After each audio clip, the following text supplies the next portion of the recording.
पावसाचा वाढता जोर लक्षात घेऊन जिल्हाधिकारी पुणे जितेंद्र धुडी यांनी भारतीय नागरिक सुरक्षा संहिता सेक्शन 163 नुसार नागरिकांच्या सुरक्षेसाठी लोणावळा व मावळ परिसरातील पर्यटन स्थळावर भेट देण्यास बंदी घातलेली आहे. हे तुम्हाला माहीत नसेल तर मित्रांनो, याची नोंद घ्या. 31 ऑगस्ट 2025पर्यंत अशा लोणावळा किंवा मावळ परिसरातील धोकादायक ठिकाणी जाण्यास शासनाने मज्जाव केलेला आहे, बंदी घातलेली आहे.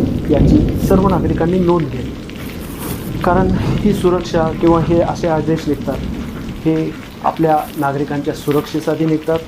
आणि अशा वेळेस नागरिकांनी जर व्यवस्थित आपलं काळजी घेऊ शकत नसतील तर शासनाला हे आदेश काढावे लागतात. कारण आपण बघतोच की अशा पर्यटन स्थळावर धुडगूस घालणारे काही ग्रुप्स असतील किंवा दारू पिऊन किंवा मोठ्या आवाजात गाणे लावून की नाच गाणे करणारे लोक असतील की मौज मजा करायला बंदी नसते, परंतु मौज मजा करताना काहीतरी बंधनं असतात.